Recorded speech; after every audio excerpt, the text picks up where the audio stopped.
forget, man. We're going to get them on over to the go, go, go, go. Then we on to the top. That's how we go that goal line. Don't forget, man. Today is the day. We're good over it. They can't miss it. Let's back out of the ball. First we're going to go with that. Fight, fight, fight, fight, fight. What do you think, man?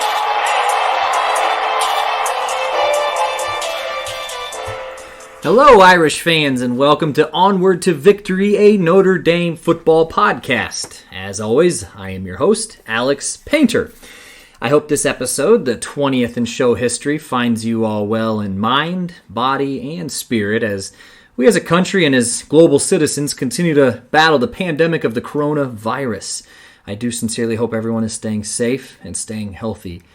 I'm really excited to share this episode. It's a good one, and I say that with a fair amount of confidence. So if you are a Notre Dame or college football fan, you may be familiar with the story, but we're going to take a pretty deep dive into it. So hopefully everyone, regardless of your familiarity, will leave with something. But before we do that, let's knock out some routine housekeeping, shall we?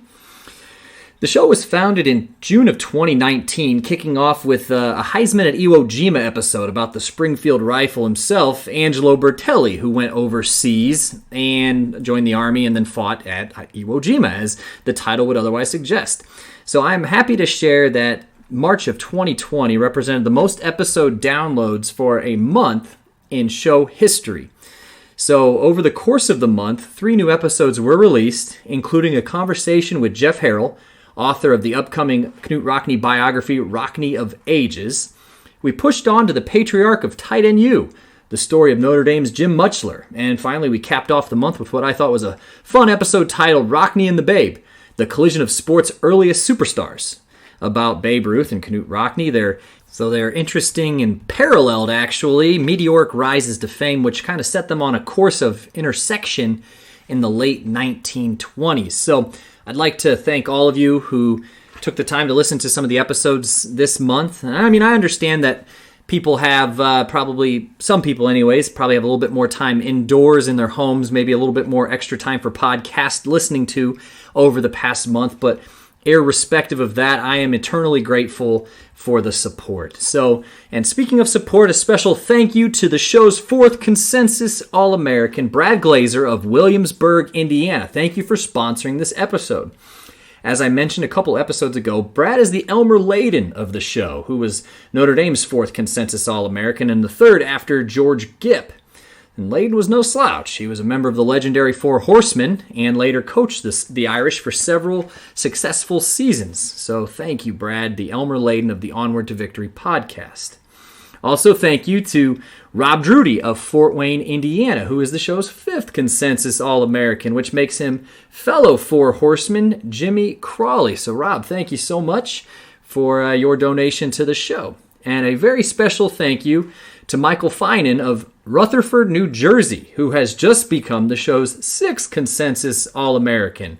So in real life, the program's 6th All-American was tough-nosed center Bud Boehringer, named to the All-American squad in 1926, just 94 short years ago. So how do I know he is tough, or he was tough, I should say? Well, he was a center for Coach Knute Rockne, and Rockne was known for putting one of the scrappiest guys on the whole team, regardless of their size at the position. So, speaking of, Boehringer was an All-American lineman, though he only tipped the scales at 189 pounds. So, thank you again, Michael, for joining the ranks. Thank you, Brad, and thank you, Rob, to all the Consensus All-Americans, both present and past. And thanks to the recent funds, the show's advertising budget has been subsidized, so we have a lot of new listeners, and I'm really proud to say the show continues to reach more people. And if it seems as though the audio has improved, that's because it has. So some new equipment was purchased thanks to your donations. So, again, more on the Consensus All-American program here in a minute, but thank you so very much again. And anyways, a friendly reminder, if you dig the show, you can find me on Apple Podcasts. So if you have an iPhone, it's just that purple podcast icon. Click, search for the show, subscribe. We are also on Spotify and Podbean, the Podbean mobile app, and at the website at onwardtovictory.podbean.com. As I mentioned, please like, subscribe, do whatever you got to do to make sure you're getting all the new episodes. I've got some really cool ones planned, and at the end of the show, I'll kind of share with you what they are. So please interact with the show on the Facebook page at facebook.com/onwardtovictory. And You can also send the show an email at onwardtovictorypodcast@gmail.com. I kind of told myself that I'd be a little bit more diligent about sharing the comments and sharing the show messages that kind of come in every so often. So on one of the advertisements for the Babe Ruth and Knute Rockne episode, John Capizella, I hope I'm pronouncing that correctly, John Capizella of Dover, Ohio wrote, "Very good. I love the commentary about George Gipp and halftime of the Notre Dame versus Army game. Classic." So he was referencing the episode itself, but also we did a George Gipp minute at the end of the last episode that talked about kind of this humorous scene at the halftime mark of the Army-Navy game, Army-Notre Dame game back in 1920. I also wanted to read a message from a gentleman by the name of Jim Wharton, who lives currently in Alta Vista, Virginia. He says, "I am 89 years old and can't wait for September to come. I lived in South Bend for 40 years, and I've been to a lot of games." So thanks, Jim, for the message. I really appreciate it, and you and me both. I am just chomping at the bit, waiting for Notre Dame football, and we'll kind of see where this season goes. Hopefully the pandemic doesn't derail anything, but ultimately I think everyone's going to be erring on the side of caution here for the rest of the probably calendar year, to be honest. So we'll see where it goes, but thank you again for the messages. So if you'd like to name yourself to the aforementioned Onward to Victory Consensus All-American list, you can do so very simply. A $10 donation to the show will sponsor an episode and get your name called out as a Consensus All-American over the air. I'll even assign you a real-life Consensus All-American, as you just heard. You can donate at paypal.me/onwardtovictory for a one-time donation, or if you want to donate a certain amount per month, please visit patreon.com/onwardtovictorypodcast. Any support is greatly, greatly appreciated, and 100% of it goes back into the show. So if you listen to other podcasts, you might note that some other podcasts have ads. And since this is a podcast that really does kind of use a story format, it's less about commentary. There is commentary, of course, but it's much more story-based, and I feel like nothing disrupts a story more than an ad right in the middle of it. So the donations help keep the show ad-free, for one, but as I mentioned before, it helps just get the show's name out there, and also, as I mentioned, the purchase of better audio equipment. So please note that any support is greatly appreciated. It goes directly back into the show. The show is free, as always. So if you're unable to donate to the show, I absolutely understand. But please take the opportunity to share the show on Facebook, or even just word of mouth to any of your friends or family who like Notre Dame, like history, like college football, anything like that. So, like I said, all the support is so greatly appreciated. And speaking of support, as always, thank you to Joseph Rakish, who allows the show to use his song Knute Rockne as the theme song. You can find the jam on Spotify, iTunes, SoundCloud, YouTube, pretty much wherever it is that you listen to music. So episode 20, pretty hard to believe, but per show tradition, let's assign the episode a representative who wore number 20 for the Irish. So this episode could belong to Alan Pinkett, running back for Notre Dame from 1982 to 1985. Bob Gladio, running back from 1966 to 1968. Luther Bradley, a safety in the late 1970s. Or, perhaps turning to a more modern age, the C.J. Procise episode, another running back from 2012 to 2015. And honestly, C.J. was probably one of my favorite backs of the last 10 or so years. So all of these men wore number 20. And as you can see, number 20 tends to look like it's kind of a sweet spot for some really good running backs in Notre Dame history. But given he is on some of the teams we are going to talk about, he's an Indiana guy from Muncie, and I really did enjoy the interviews he gave for the 125th anniversary of Notre Dame football here several years ago. We're going to give this one to safety, Luther Bradley. So, Luther Bradley episode, here we come. So this episode is the third which we have covered an individual game. So episode 3 was the Game of Inches, about the 2012 game with Stanford. Episode 8 is when we talked about the game of the century, the 1993 game against Florida State. So I suppose, since it's been, 12 episodes, since we've had one, we were due for a game episode. But this is actually the first episode where the stage is set in the 1970s. So this is actually a new decade for the show, and I'm really excited about it. So anyways, without further ado, I give you Good for the Soul, Joe Montana, and the 1979 Cotton Bowl Classic. right after this.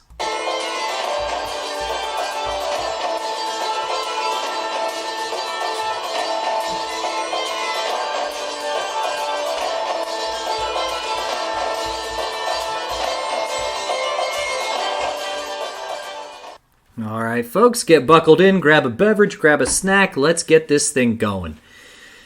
Joseph Clifford Montana Jr. was born on June 11, 1956, in New Eagle, Pennsylvania, the only child to parents Joe Sr. and Teresa Montana. Joe Sr. was a manager for a financial company, and Teresa actually worked for the same company as an administrative assistant. In some ways, the younger Montana, with his laser focus and hyper-competitive nature, was born to be a quarterback. Geographical proximity certainly didn't hurt either. In a 1990 article written by Sports Illustrated, Western Pennsylvania was called, quote, the cradle of quarterbacks, soft coal and quarterbacks, steel mills and quarterbacks.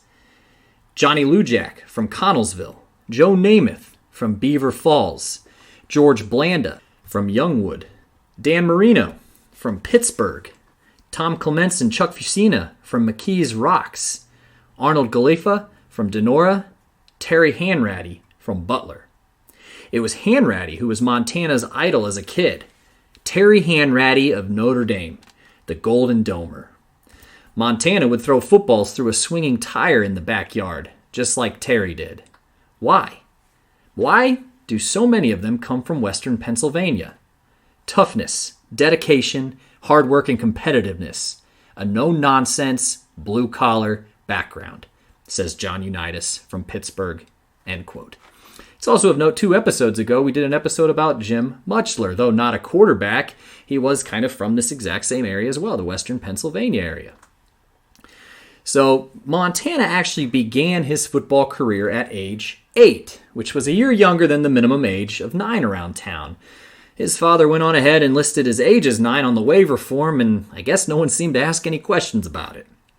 So Montana grew and went on to star in baseball, basketball, and, of course, football at Ringgold High School. He ultimately earned the starting quarterback job as a junior. Soon after taking over the spot, the consensus was out. There were very few more perfect matches than Joe Montana under center as quarterback. Jeff Petrucci, his high school quarterback coach, once said, quote, "You saw it in the midget leagues, in high school. The electricity in the huddle when he was in there. How many people are there in the world? 3 billion? And how many guys are there who can do what he can do? Him, maybe Dan Marino on a good day. Perhaps God had a hand in this thing." End quote. It was no secret around town that Montana's quarterbacking idol was the aforementioned Hanratty. And Hanratty, as we talked about before, was himself a Western Pennsylvania native. And when Montana was in high school, he made good in the National Football League as the backup to Terry Bradshaw for the hometown Pittsburgh Steelers. Before his professional career began in 1969, Hanratty was a 3-year starter for the University of Notre Dame Fighting Irish football team, even leading the team to the national championship in 1966. After Montana's senior year, he was named to the prestigious Parade Magazine All-American squad. Irish head coach, the legendary Ara Parseghian, took notice, inviting him to come out to South Bend for a campus visit on January 19, 1974.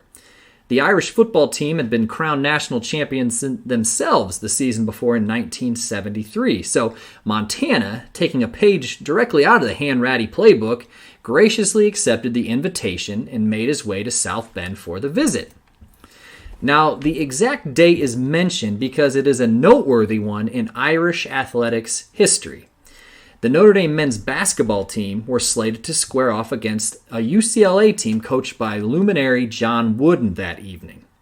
Wooden's Bruins brought an 88-game winning streak into the contest. 88-game winning streak. And wouldn't you know it, the Irish would go on to score a 71-70 victory that night, snapping the longest string of won games in men's college basketball history. You can jump over to YouTube and watch the last few minutes of the game. No matter how many times I watch highlights from that era, I have to kind of check my eyes when I don't see that 3-point line. And I know for a lot of people that's the era they grew up in. It wasn't the one I grew up in, so I always have to kind of pinch myself and realize, okay, yes, that's right, there was no 3-point line at that time. But naturally, the Irish faithful stormed the court that night. And though I couldn't explicitly confirm it, I'd like to think that one of the bodies in the sea of overjoyed and euphoric fans that stormed the court belonged to 17-year-old Joe Montana. I don't think Ara Parseghian could have picked a better night to try to woo a high-profile recruit to pick Notre Dame. And as it were, Montana did choose Notre Dame over several other football scholarships. And for what it's worth, he also chose Notre Dame over at least one basketball offer as well. The North Carolina State Wolfpack, coached then by Norm Sloan, had offered Montana a scholarship and a spot on their basketball team. To kind of help counter this offer, Irish basketball coach Digger Phelps even said he'd try to reserve Montana a spot on his team as well. I just had a love for Notre Dame at an early age, Montana said later. When I had the opportunity, I took it. I canceled all of my other visits. His college career didn't begin as well as I'm sure he hoped. From the Sports Illustrated article again, quote, Montana saw no varsity action his first year and got only minimal playing time in the freshman games. Montana missed home. He would call his dad 3-4 times a week. Joe Sr. told him to hang in. On a whim, Montana once drove home in the middle of the night.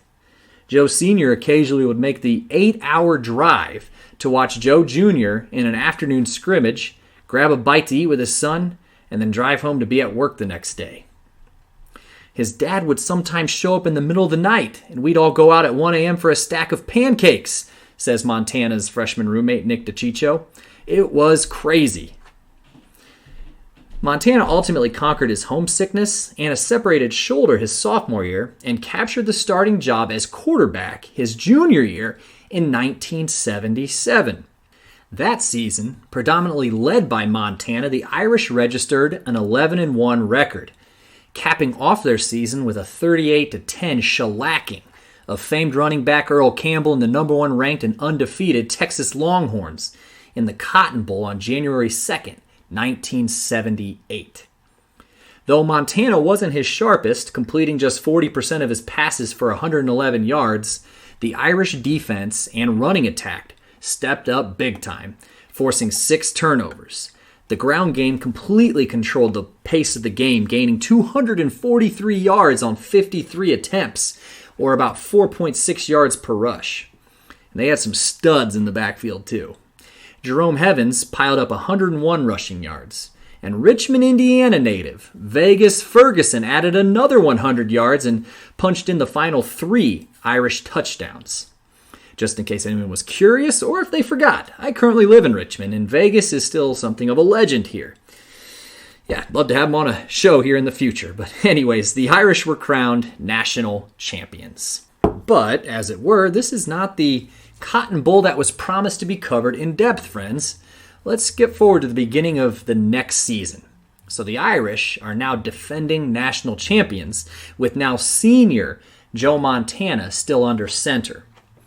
And in looking at the 1978 football review from the school archives, quote, they spoke of Notre Dame's suicidal schedule and the unlikelihood of the Irish to successfully defend their national championship of 1977.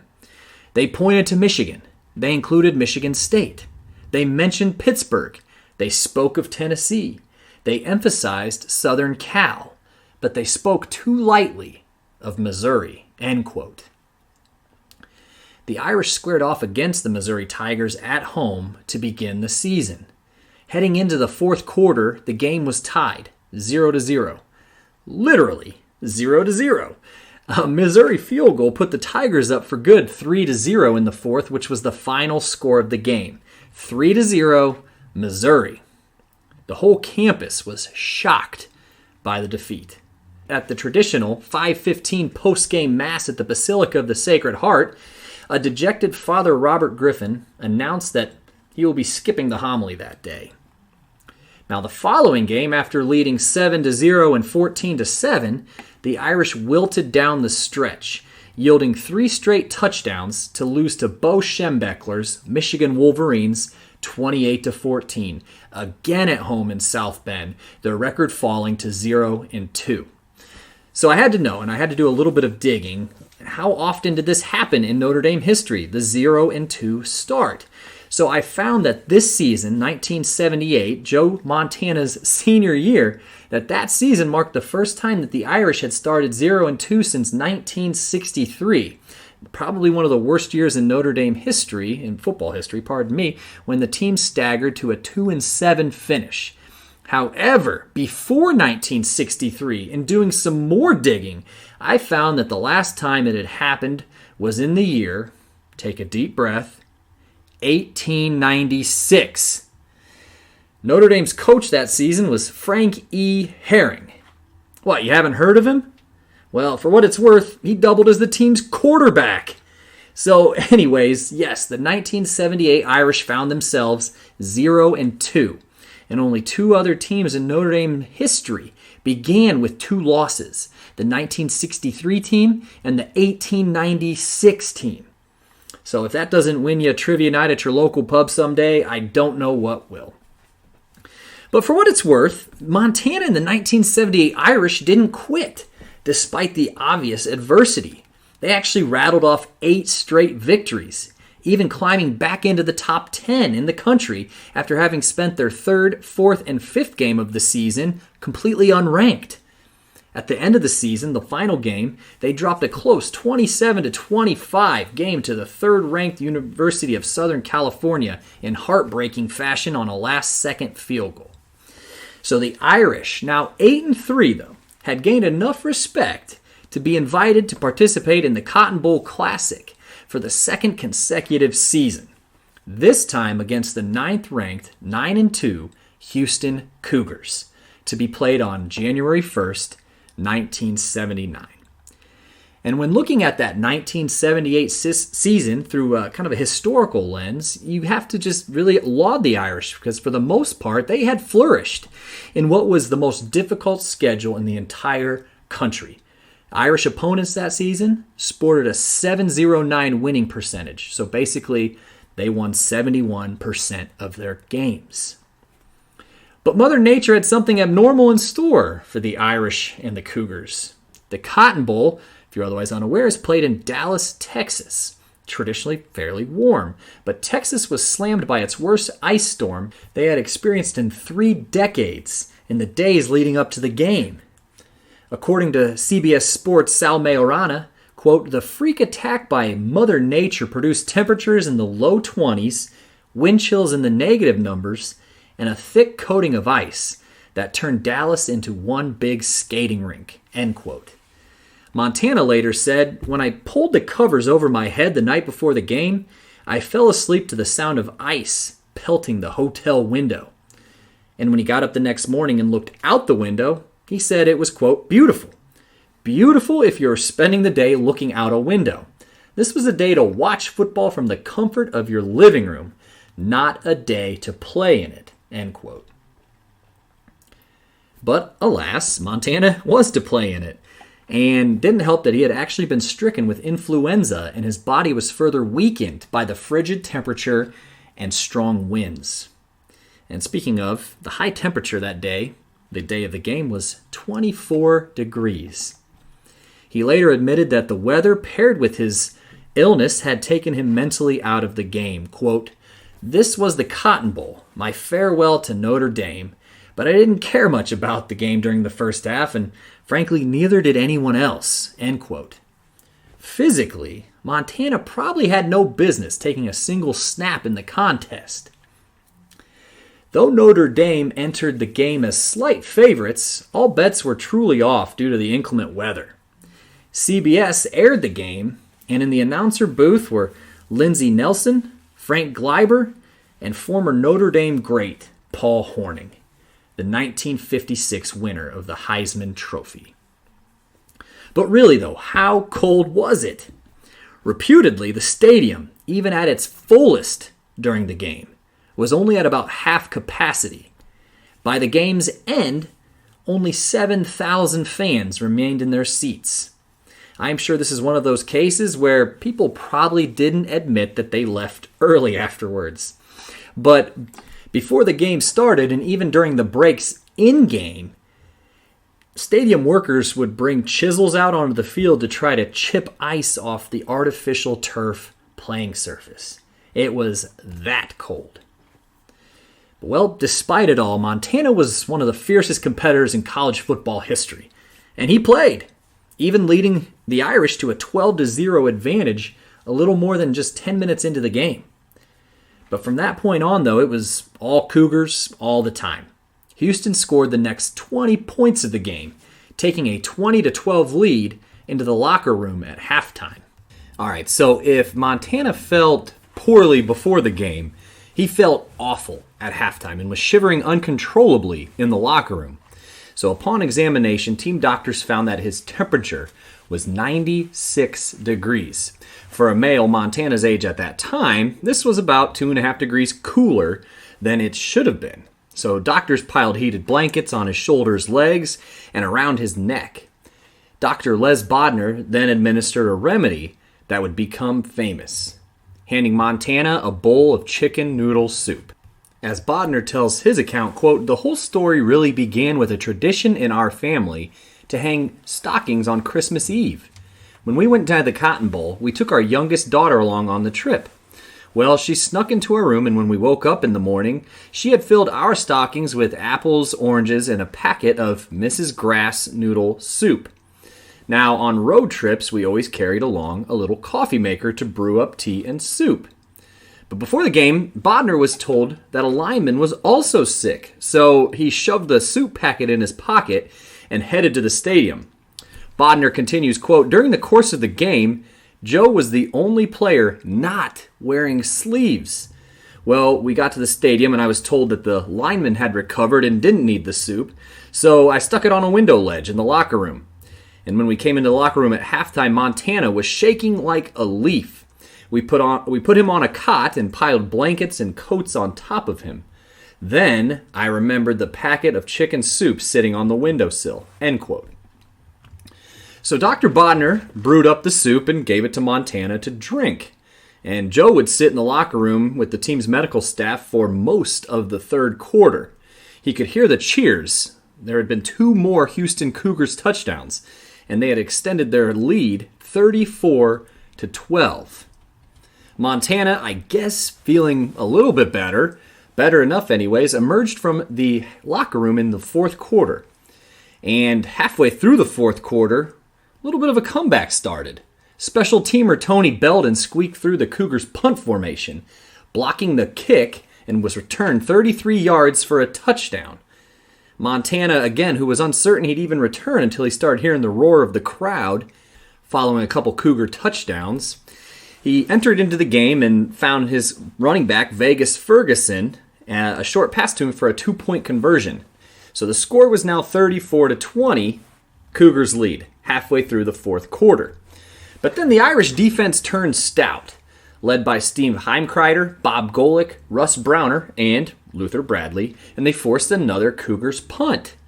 One of Montana's teammates once said, quote, "When the pressure came, we knew he was a guy who wouldn't overheat," end quote.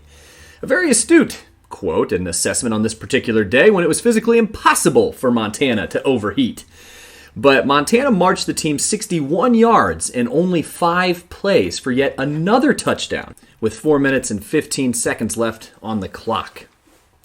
He punched in the score on a scramble himself from 2 yards out, and he hooked up with favorite target Chris Haynes for yet another 2-point conversion. 34-28, Cougars lead.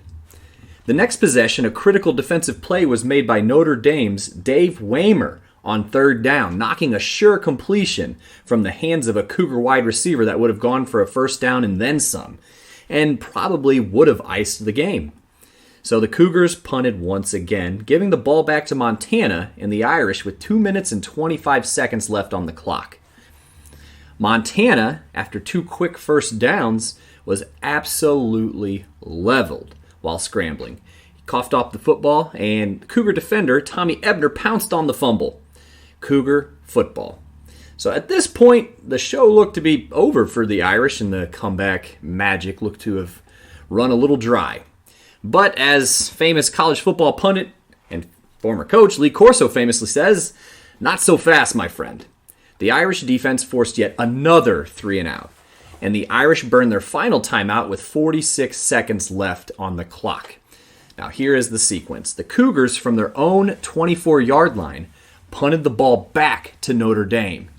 It was a 21-yard shank.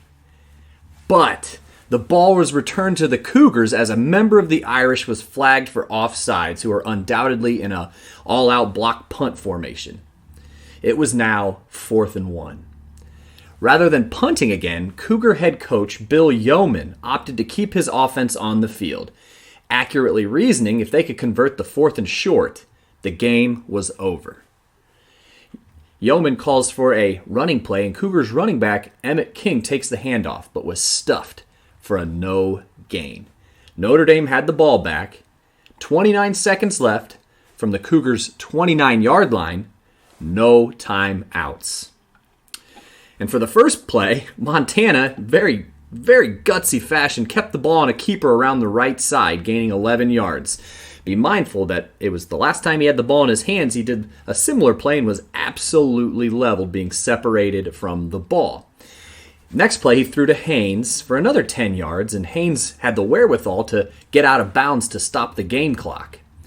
So here we go. We have 6 seconds left, and the Irish had the ball on the Cougars' 8-yard line. After an incomplete pass, there were 2 seconds left. Montana conferred with his wide receiver, Haynes. They decided to run the exact same play. Only this time, Montana found Haynes in the end zone for Haynes' 4th catch of the day just as time expired. Touchdown and tie ball game. After the extra point was booted through the uprights, the Irish, spearheaded by their ill yet unconquerable quarterback Joe Montana, had clinched the improbable win 35-34.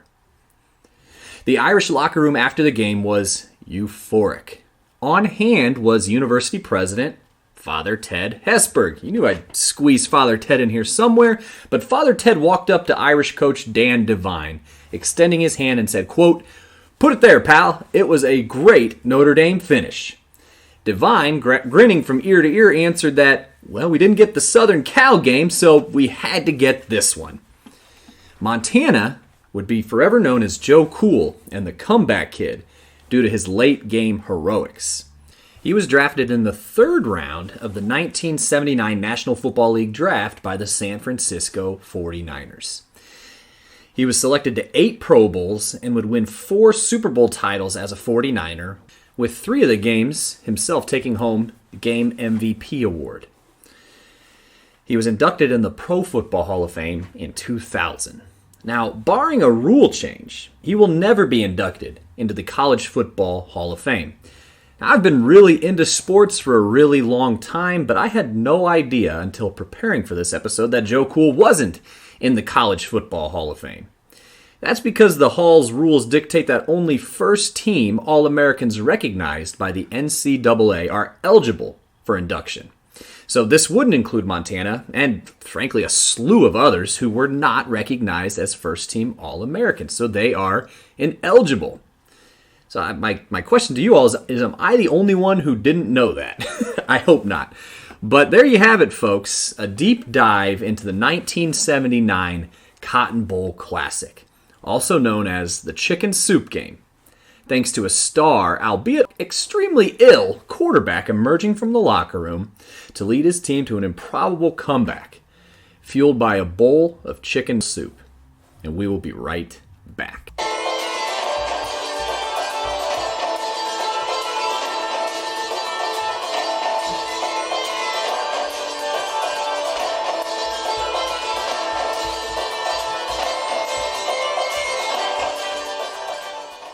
All right, well, I hope you enjoyed that one. Like many of you, I was familiar with the game, but really didn't know much beyond the short summaries or the write-ups, and I certainly didn't know how a packet of chicken soup actually ended up in the locker room, which is a pretty cool story, I gotta say.